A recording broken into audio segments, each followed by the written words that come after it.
আজকে নিয়ে এসেছি আপনাদের জন্য একদম শর্টকাট স্টাইলের কিমচি রেসিপি, যেটাকে বলতে পারেন আমাদের বাঙালি স্টাইলের কিমচি। আজকে 4টা উপকরণ দিয়ে একদম শর্টকাটভাবে কিমচি তৈরি করে দেখাবো। এখানে আমি বাঁধাকপি নিয়েছি, আপনারা এখানে অন্য কোনো সবজিও চাইলে অ্যাড করতে পারেন, মূলা, গাজর এগুলোও দেয়া যায়, কিন্তু আমি শুধুমাত্র বাঁধাকপি দিয়ে করব। কারণ হচ্ছে আমার ঘরে আর কোনো সবজি ছিল না, আর আমার প্রচুর খেতে ইচ্ছে করছিল, তো ভাবলাম শুধু বাঁধাকপি দিয়েই করি আর আপনাদের সাথে রেসিপিটা শেয়ার করি। তো এখানে বাঁধাকপিটা আমি বড় বড় পিস করে কেটে নিচ্ছি, যেহেতু কিমচি এটা পরবর্তীতে নরম হয়ে যাবে, তাই বাঁধাকপির পিসগুলো একটু বড় রাখতে হবে।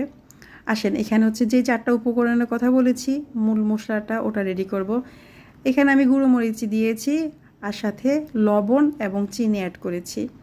এরপর এটার মূল উপকরণ যেটা হচ্ছে ভিনেগার দিয়ে দিয়েছি, আর ভালো করে মশলাটা মিক্স করে নিয়েছি।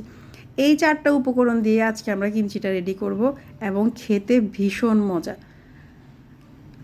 এই উপকরণগুলো ভালো করে মিক্সড হওয়ার পর আমরা যে বাঁধাকপিটা ভালো করে পরিষ্কার করে রেখেছি তার মধ্যে দিয়ে দিব এবং ভালো করে মিক্সড করে নিব। এখানে আমার মনে হয়েছিল এইটুকু মশলা হয়ে যাবে, কিন্তু পরবর্তীতে আমার আরও কিছু পরিমাণ মশলা অ্যাড করতে হয়েছিল, যেহেতু আমার বাঁধাকপি বেশি ছিল, সে তুলনায় মশলাটা একটু কম হয়ে গেছে। সেটা আর ক্যামেরাতে দেখাইনি। সো আমি এখানে আরও হাফ কাপ পরিমাণ ভিনেগার এবং 1 চা চামচ পরিমাণ গুঁড়ো মরিচ অ্যাড করেছিলাম। এবার বাঁধাকপিকে মশলার সাথে ভালো করে মিক্স করে আমি এখানে বয়ামে ভরে নিচ্ছি।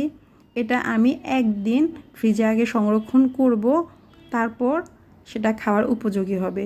যেহেতু এটা নরম হতে একটু সময় নেয়, আমি তাই ভালো করে এটাকে বয়ামে ভরে ফ্রিজে সংরক্ষণ করে নিয়েছি, এবং একদিন পর কিমচিটা দেখতে ঠিক এরকম হয়েছে, এবং এটা খেতে লিটারেলি অনেক টেস্টি, অনেক।